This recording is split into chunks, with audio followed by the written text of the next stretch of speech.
And he not only was a professor, but he also is a historian, recognized by the state of Colorado and beyond.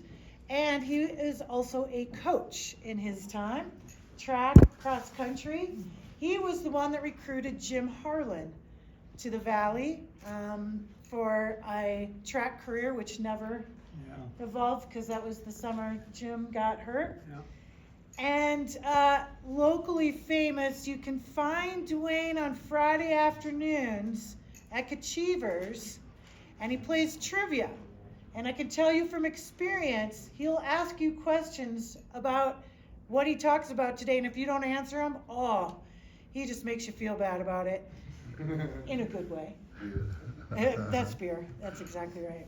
But I would like to introduce you Dr. Duane Vandenbusche. Thanks, Chris.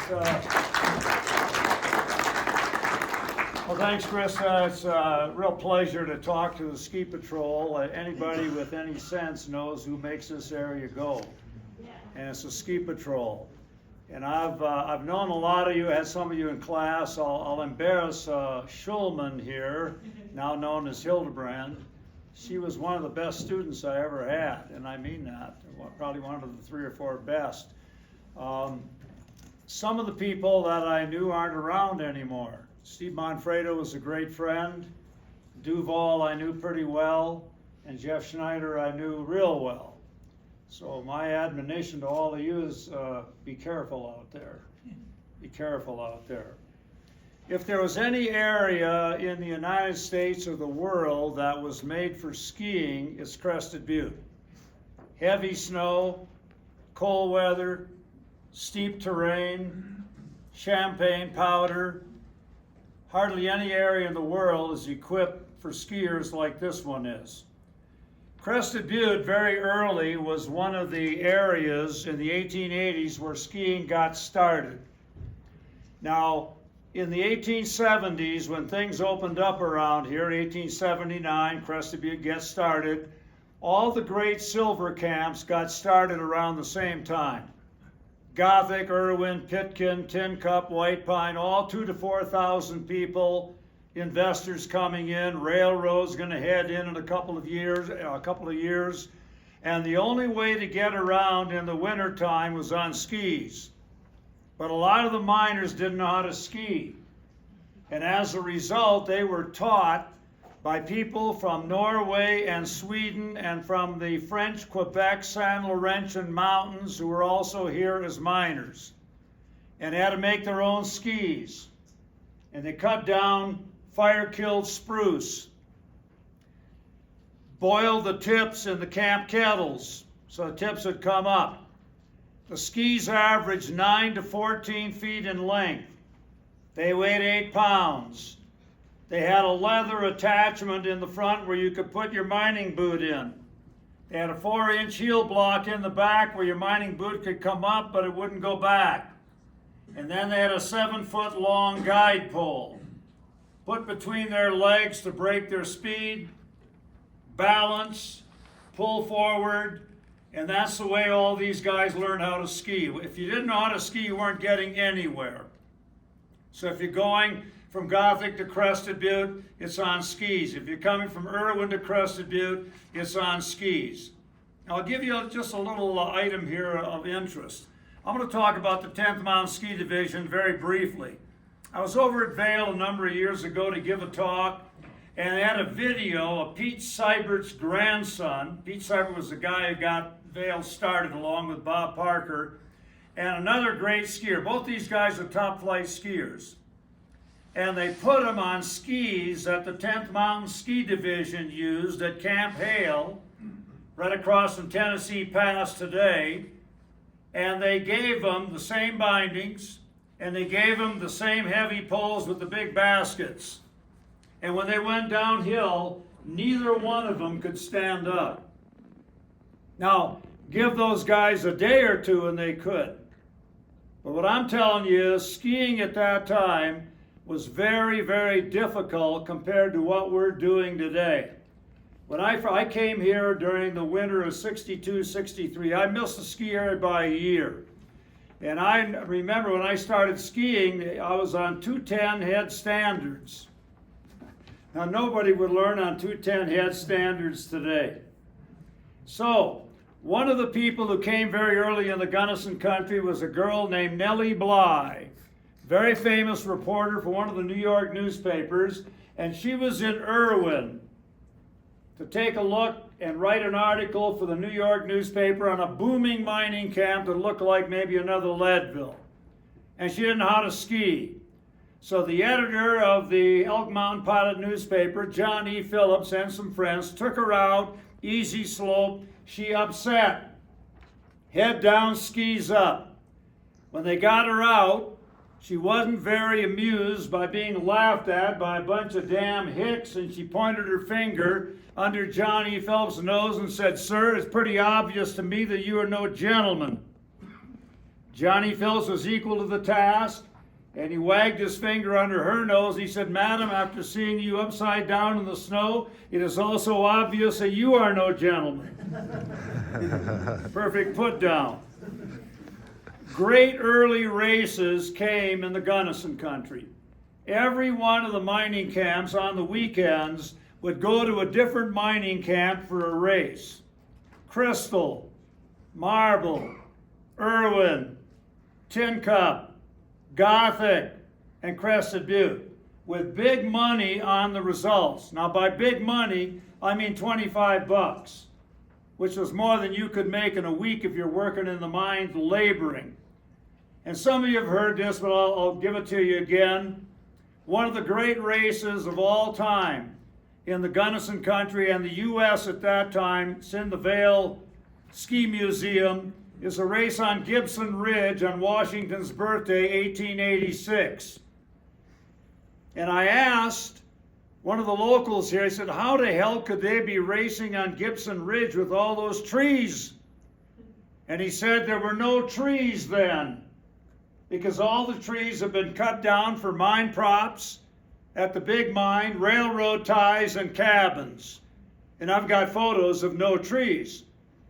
So there they are on Washington's birthday, and a number of heats are held, and now they're going into the finals.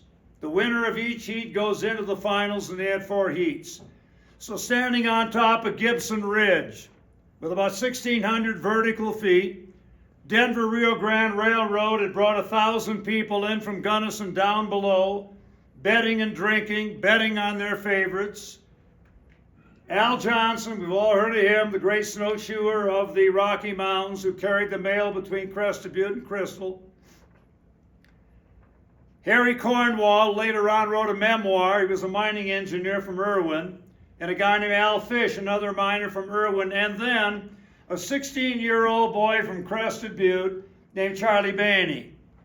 And the newspaper account said Charlie Bainey had been fairly raised on shoes. Snowshoes at that time means skis today. And now they all put on a little dope on the bottom of their skis, turning their backs to each other, and a rifle shot sent them down Gibson Ridge. The whole race took 30 seconds. They reached a speed of about 50, 55 miles an hour. 2 of the guys are out of the race right away. Al Johnson saw Charlie Bainey, and this is a newspaper account, said, the light, nimble little fellow doubled himself up on his shoes and shot down the mountain like a speeding bullet. I think that Charlie Bainey went into the first racing tuck in history. Al Johnson's mother doesn't raise a dumb kid. Johnson did the same thing, temporarily passed Bainey. But newspaper account said at the end, Charlie Bainey flashed through the finish line 18 inches ahead of Al Johnson. All bets are paid off. They adjourned into the neighborhood bars for liquid refreshment, and the next day they skied back into their mining camps. One of the great races of the Gunnison country. There was another snowshoe carrier. I'm just going to mention him briefly. Everybody heard of Al Johnson. I'm doing an article right now on a guy named Alex Perrent from Tin Cup, who came out of the French Laurentian Mountains just like Al Johnson. They may have even known each other. Alex Perrent, from 1880 to 1918, carried the mail out of Tin Cup.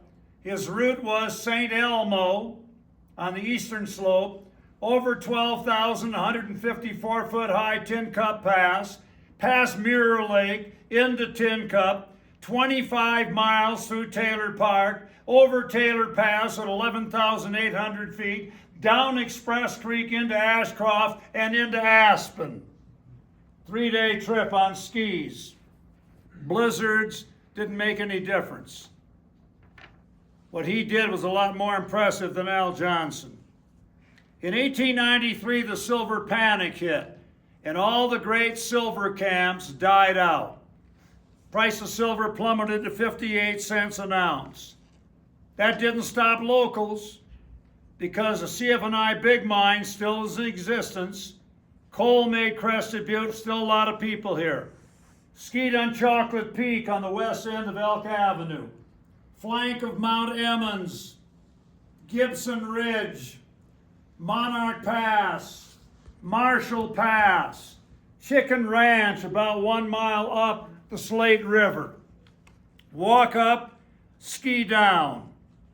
Skiing picked up in the 1930s, but a guy named Billy Fisk of the U.S. bobsled team, Olympic bobsled team, and a guy named Ted Ryan built the Highland Bavarian Lodge out of Ashcroft, and a guy named Billy Taggart, now you know how they named the Taggart Hut, he was an old miner with horse and sled, took people on the flank of Mount Hayden, and they skied down into the Highland Bavarian Lodge. Andre Roach, one of the great skiers of the world, came in, looked at Mount Hayden and said, "This is one of the top 3 possible ski areas I've ever seen." But the dream died. Billy Fisk was the first American killed flying for the RAF in World War II, and that was it. Aspen, however, had a boat tow in 1938. It was like a rowboat on a cable run off a car wheel that took people 500 yards up on the flank of Ajax Mountain. And then, in 1939 and 40, locals from Gunnison got a cable. They got mining chairs, and they brought them to 3 miles up Cement Creek. And they put in the first chairlift in Colorado, and they called it Pioneer. Big Dipper, Little Dipper, Milky Way, and the run was called the Comet. First chairlift in Colorado. Had a jump for 1 year. Existed from the winter of 39-40 all the way to 1951. 3 other areas opened up in 39-40. Wolf Creek Pass, Winter Park, those are the 2 of the 3, and then of course Pioneer was number 3, and Monarch. They all opened up during the winter of 39-40. Pioneer became too dangerous even though collegiate races were held there. And as a result, a new area opened up in 1951 on John Rosman's ranch. And it was called Rosman Hill, about 4 miles south of Crested Butte. 2 rope tows, ski jump, jumping tower, downhill, cross-country course, and that one lasted until 1961. Most of the areas that started in Colorado after World War II were started by people from the 10th Mountain Ski Division who had fought on Riva Ridge in the Apennines Mountains of Italy. That's how Riva Ridge Vale got its name, because Bob Parker was in the 10th Mountain Ski Division. When they had time off, when they had a furlough, they would go to Aspen, and they would sleep on the floor of the Hotel Jerome and ride the boat tow. And to stay warm, because there was no heat in the Jerome, they drank one of the most famous drinks, 7 shots of bourbon in a chocolate malt shake called Aspen Crud. When they drank that, they never got cold. And they had a great song that they sang. There are systems and theories of skiing, but one thing I surely have found, skiing's just good in the winter, but the drinking's good all year around. 10th Mountain Ski Division song. And then all of you, and I'm getting to the point here, remember that, if you don't remember, Dick Eflin and Fred Rice came in here in 1961 to start the Crested Butte ski area. Now, right before that started, some of you may not know that 1 mile up the lower loop, right across from the Pershing Mine, locals put in the Pershing Mine ski hill. Rope tow and a jump for locals, 1951 to 1955. Crested Butte got a gondola. The initial thing we had here during the winter 61-62, J-bar, T-bar, rope tow.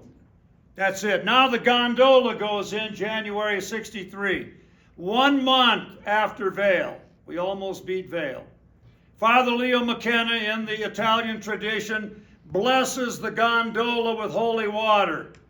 It immediately breaks down 50 yards out of the head house. Father McKenna fractures his kneecap in a fall going to the parking lot. I visited him in the hospital. I said, Father, I've been a good Catholic all my life, but now I'm thinking Lutheran after this thing would happen today. When Dick Eflin visited Tony's Tavern, he talked to Tony Capuchin just before he put the ski area in, wowing Tony about the scenery. Tony was not impressed. He said, you can't eat scenery. The locals also told me that when you make that last turn to come into Crested Butte, look at the Elk Mountains. The locals call that Klondike Curve, because now you're in the Klondike with a lot of snow and a lot of weather. And then Flushing, 1969. Galande jumpers, big jump off 3 seasons. Tower 7, Houston, Horseshoe. That's where the Galande jumpers jump. Off of Tower 7 on a day in 1973, Michael Grazier came off Tower 7 and did the first triple backflip in history and landed it. When I talked to him years later, he said he was so high he thought of maybe going for 4. But he didn't. At Alta, Utah, in the Galande Championships, they weren't just jumping with one guy off a jump, they had another competition. And Roger Evans, I'll get to him in a moment, and Michael Grazier knew the only way they could win, because the guy had come off a jump and he did a flip off the jump. So here comes Grazier and Evans, off of the jump, holding hands. When they went off the jump, they separated. Grazier did a backflip. Evans did a front flip. They landed it, and they won. Ramjet Evans and Michael Grazier were part of the Flying Bambini brothers, which you're going to see in the slides here in just a moment. North Face opens up early 1970s. Garth Hammond was a Western State College student. During Flushing in 1970, Garth Hammond is on Jokerville. 2 of my friends and I have been a warm day. This is early April. And I said, I'll grab our coats, I'll work my way up. About 500 people on the side of Jokerville, and this guy comes down, and the crowd is erupting. And I'm far away, the guy's not doing anything special. But the closer I got, I saw that Garth Hammond was nude, coming down Jokerville. And the guy had all his clothes, is running down like the Keystone Cops, and he falls and litters the hill. Ski Patrol arrests Garth Hammond. He is now in a sheriff's car in the back seat in handcuffs going to Gunnison. Around Jack's cabin, a call comes over the radio to the sheriff in the car. A guy has stolen the car from Gunnison. He's headed for Crested Butte. Be on the lookout. Car is spotted near Kenny Spann's field near Jack's cabin. Garth Hammond says, you take them handcuffs off me, I'll go get that guy for you. He runs into the field. He had run his car into the ditch and run into the field. Sheriff is in no condition to go after the guy. Garth Hammond runs after the guy, grabs him. He is now in handcuffs in the back, and Garth Hammond is riding shotgun next to the sheriff in the car. 2 days later, the newspaper report comes out. Garth Hammond's picture is on the front page with the admonition, "Local hero captures car thief." Not a damn word was said about Garth Hammond skiing nude. This is a trivia question that Schulman, Hildebrand can maybe pose to you. 11 ski areas in the Gunnison country had lifts. We won't talk about that right now. You can think about that later. So I'll close with this. Some of you have been here a while, some not, but I think this means a lot to a lot of people. I grew up with a song that went something like this. Once upon a time there was a tavern where we used to raise a glass or two and laugh and while away the hours and think of all the great things we would do. Those were the days, my friend. We thought they'd never end. We'd sing and dance forever and a day. We'd pick the life we'd choose. We thought we'd never lose, for we were young and sure to have our way. And a lot of you people are young in here, but I want you to remember that these are some of the greatest days that you're ever going to have. And when you're a little older, you're going to look back and you're going to treasure them. You may not have had a lot of money, but you're still going to treasure them. Enough said. Into the show we go. And working with the pack animal. We can hit the lights, and then would you do the clipper for me, Adam? Yeah. I don't actually know what I'm doing here. There we go. I think that's helpful. Okay, next. There is skiing in Irwin in the early 1880s. Now you get a good look at the length of the skis and the guide poles. Next. Out in the Sierra Nevadas, they have a race every year near Donner Pass. That is the length of skis that they use. Now those big ones are maybe 14 feet. That's what they had out here, 9 to 14 feet. Next. Snowshoe Race Irwin, 1883. Next. Now there, and I'm sorry that's cut off on the left, that is Al Johnson on the right, and Charlie Bainey is cut off on the left. I thought I took care of that, but I didn't. And I'm sorry. That is at Irwin in 1884. Next. Crystal Snowshoe Club, 1886. Crystal, over 9,000 feet. Next. Little girl named Esther in Marble, 1906. You can see she didn't have après ski clothing on. Next. This is a little boy up Ohio Creek. He's not going very far, and that dog is bored stiff. Next. This is Mr. and Mrs. Carl Bergman, right where Lake Grand is today, near the Crested Butte Golf Course in 1913. Next. This is the Crested Butte Snowshoe Club, 1886. They have their own uniforms. Next. La Vida Hotel, Edgerton House still stands, not the La Vida. This is a skating rink in Gunnison, 1882.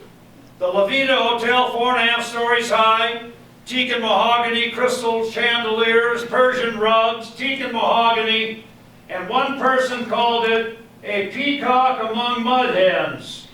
Next. This is Crystal, 1906. An avalanche had come down. They were absolutely sure that no more avalanche would come down, so they're heading up the avalanche chute. Next. This is how they took the bodies into the Crested Butte Cemetery in 1884. You couldn't bury them, the ground was frozen, so they were in a blockhouse until the ground thawed. Then you took all the bodies out and buried them. Next. This is the Bergman family, again, near Lake Grant. Again, get a look at the size of those skis and the tips that were boiled in the camp kettles so they could come up. Next. This is at Silverton, Colorado, not far from Animas Forks, 11,200 feet. So much snow that the telegraph wires were covered. Next. Main Drag, Crested Butte. The Elk Mountain House, later on Donita's. Crested Butte's answer to the Levita Hotel. Next. This is how they got the idea for chairlifts. This is the miners used to ride up and down in ore buckets in the San Juan. 300 feet above the ground. Next.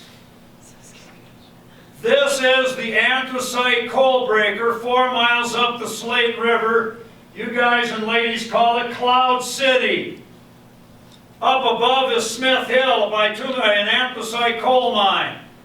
Down below that is a 5-story high coal breaker with Rio Grande tracks going right to it, built in 1883, the largest coal breaker west of Pennsylvania. Next. Denver, Rio Grande near the water tank, Crested Butte, 1930s. Next. 1907. That little blurb says, ready to start snowshoeing. This is before, as I have labeled. I wish I had a picture of after. You would not have recognized us as the same party. Must have been a tough day. Next. Crested Butte coke ovens. Coking coal from Crested Butte goes to the CF&I steel mills in Pueblo. Lime from the limestone quarry on the east side of Monarch Pass goes to the steel mills in Pueblo. Iron from Trinidad goes to the steel mills in Pueblo. And then I come from Upper Michigan. We got names up there: Iron Country, Copper Country, Ironwood, Iron River, Iron Stambaugh, Calumet. They all came together, and a guy named Henry Bessemer of England in 1856 had devised a blast furnace, blowing air into the furnace with those 3 commodities in. And that, ladies and gentlemen, is how you converted iron into steel to power the U.S. Industrial Revolution. And Crested Butte was a big part of it. Iron mills, 2,300 degrees. Steel, 4,700. Next. This is out by the Gunnison Airport, 1924. Bill Calkins in the middle and his friends are shooting rabbits. Next. Steamboat Springs, 1920. Now this is showing big change. 3 women on the right, guide poles. Woman on the left, baskets. 2 poles and baskets. As Bob Dylan said, times they are a-changin'. Next. This is Chicken Ranch, 1 mile up the Slate. That's where locals ski. This is 1935. You notice they got a little jump, and you don't notice too many turns, do you? You get up on top, you go straight down. Next. February 13, 1938, top of Marshall Pass.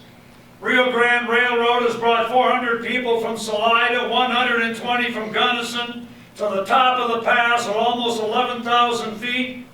And now you are skiing off the pass. Willie the Porter had an accordion. People tobogganed. And people dreamed of the day when you might have a ski area with lifts. You could go all the way down to the Chauvinot switch, and the engine would go down and pick you up, bring you back up for 10 cents.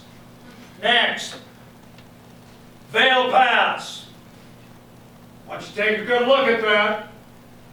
And you say to yourself, how in the hell can that be Vail Pass when Gunnison is 42 miles one way and Salida is 23 in the other?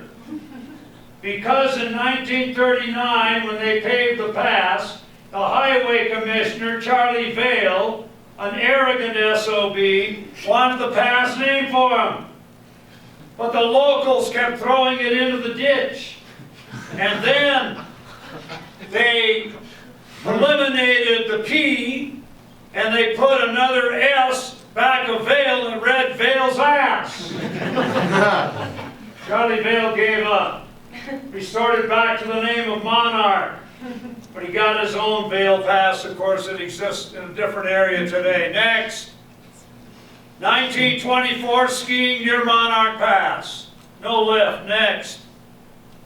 Ice skating, Maroon Lake. A lot of people ice skated in the wintertime also. Maroon Bells, over to the right, can't see them. Next. This is a picture that appears at Flatiron. I gave this to Osmondson and Santelli. This is a woman with her son in a snowdrift box, mounted on a sled, dog next to it. She is skiing from White Pine to the railroad at Sargent's 10 miles.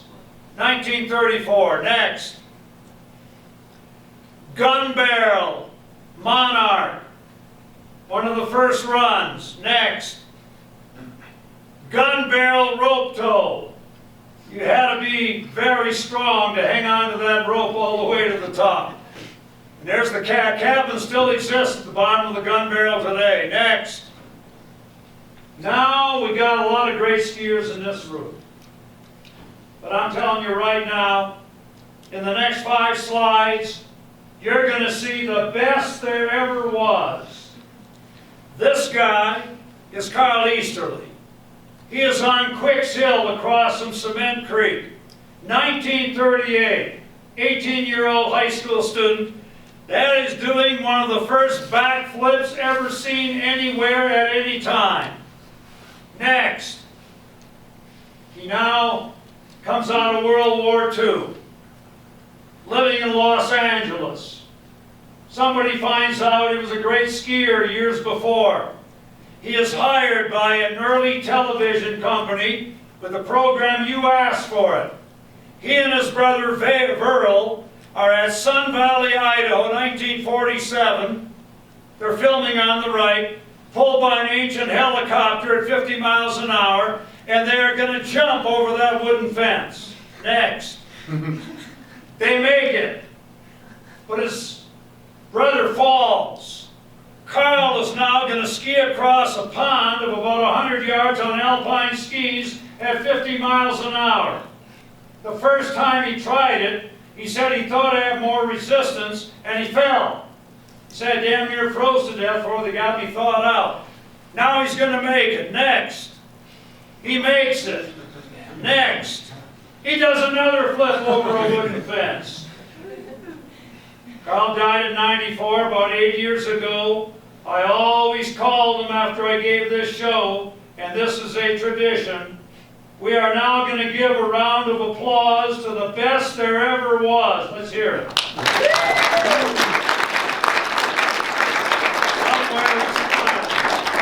Next. Fire Hall, Crested Butte, 1893. Fire threatening to take out all of Elk Avenue. Figured they had to blow up a couple of buildings to keep the fire from spreading. Forgot there was dynamite in the buildings. The ensuing explosion blew up 4 more buildings and drove that hole in the fire hall. Next. This is skiing from the Camp Bird mine up Canyon Creek out of Ouray, from the Camp Bird 7 miles into Ouray down Canyon Creek. Next.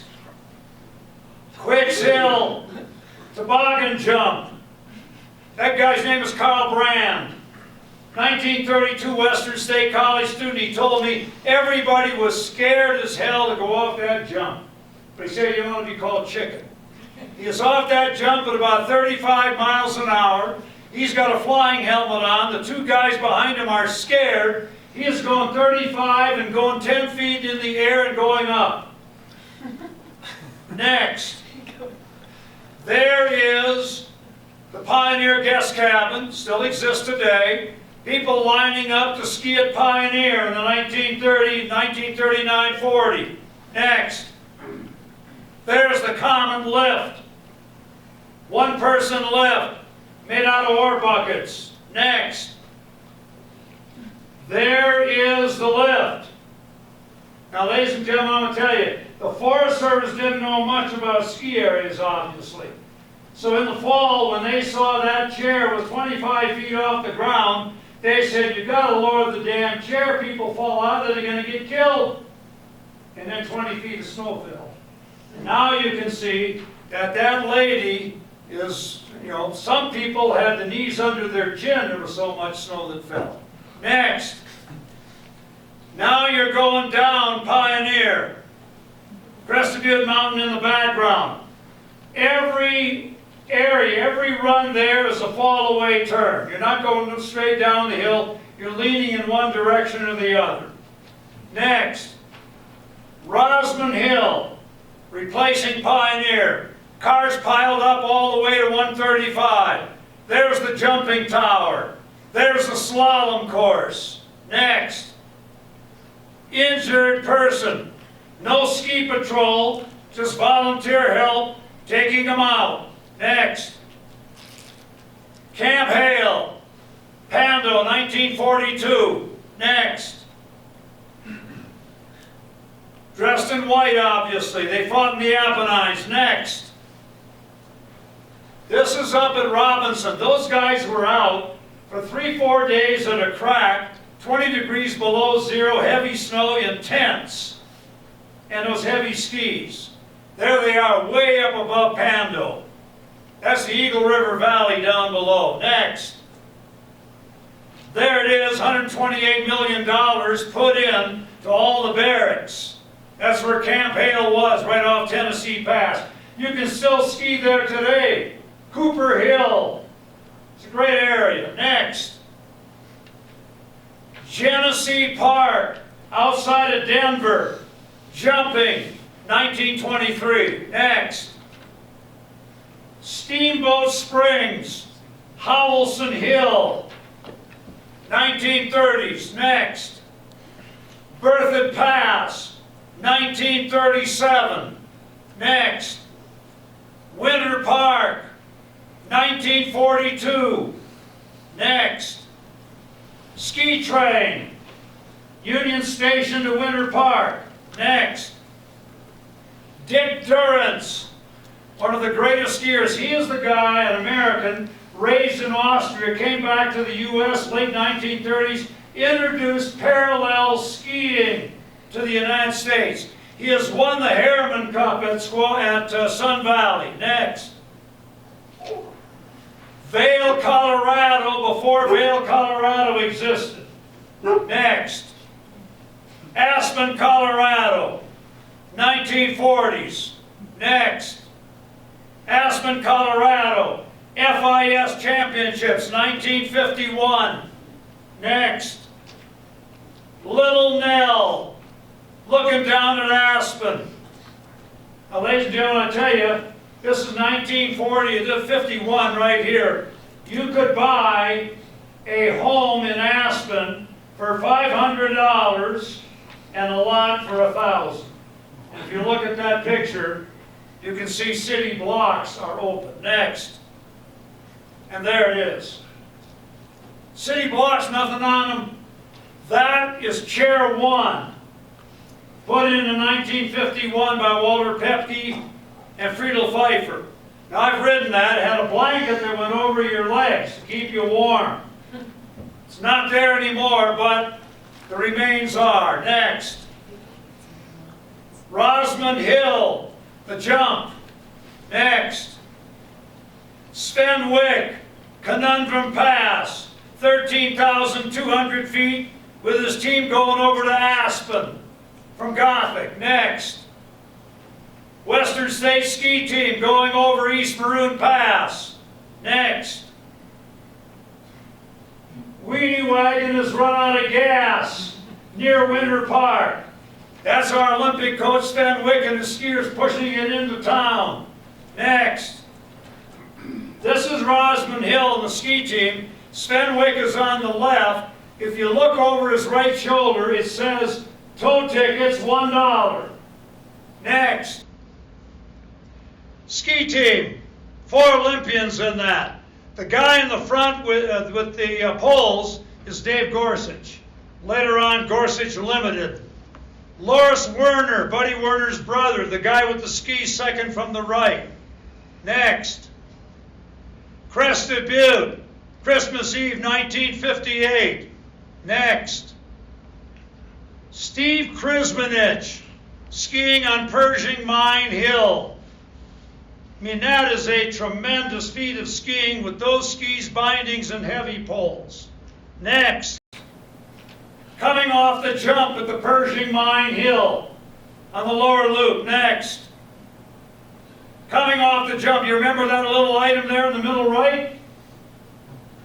That's the Gronk. Still there today. Part of the Pershing Mine. Next. Crested Butte before the ski area. Next. Bierstube, one of the Molensic barns, located right below west wall of today, the T-bar then. That is where they used to say the music was always hot, the women were always good looking, and the beer was always cold. Next. S.J. Miller and Bobby Schweitzer coming off the roof of one of the Molensic barns. Next. 1967, warming house, J-bar building on the right. Next. There's Father McKenna blessing the gondola. We know what happened to it. Next. There's the ski patrol. You know some of those guys. Ron Kovanik, middle, Eric Lamb on the right, front. Jeff Schneider in the back, Charlie Pulcinelli, Tracy Wickland, and second from the left in the back row is Teddy Connors. Next. Here is, I think, the greatest American alpine skier ever, skiing at Rosman Hill, killed in an avalanche at Valseline, Switzerland, 1964. The only American ever to win the Hahnenkamm at Kitzbühel. Darren Rawls won it one year, but they didn't have a lot of snow, and he only went halfway. When you win at Kitzbühel, they say you will never again buy another drink or meal in all of Austria. That is the late, great Buddy Werner. When he died, they brought him home, buried him, changed the name of the mountain from Snow Mountain to Mount Werner. That's where you ski today. Next. Gretchen Frazier, first American woman to win a gold medal, 1948 Olympic Games near Salzburg, Austria. Next. There's the U.S. team in 1960. The men's Olympic team in 1960. Next. Vail before Vail. Next. Vail with Vail. Next. Winter 61-62, Crested Butte. Maroon Avenue, St. Patrick's Church. Next. Any afternoon at 4 o'clock in the summer in the Gunnison country. Next. Oh Wow Point, up above Lake City. If you do not have a Western Slope address on your driver's license, you are not allowed to proceed beyond that point. Folks, I'm just kidding. Nobody's going beyond that point. Next.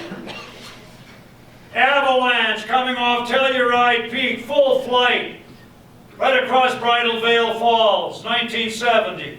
Next. Skiing off a monument, 1972. Next.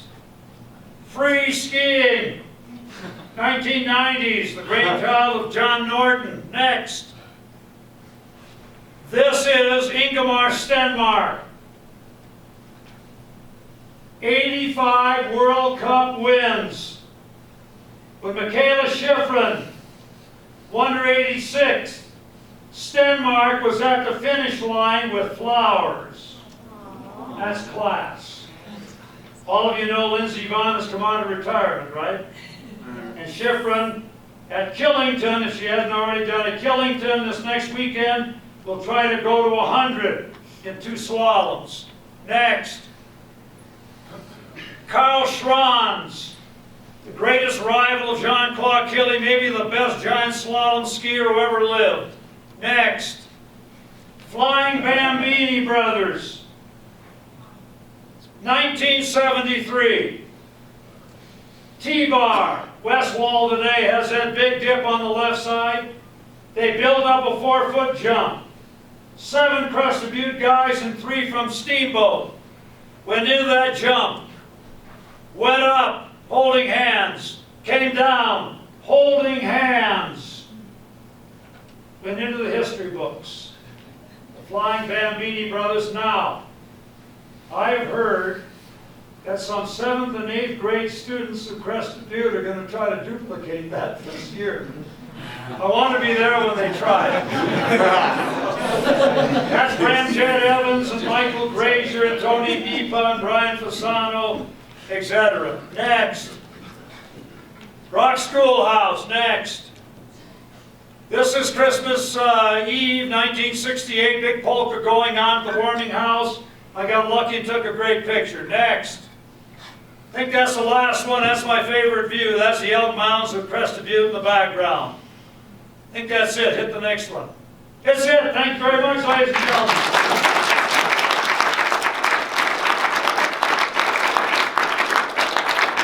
Interested to hear what Scott Nero has to say about that dynamite incident.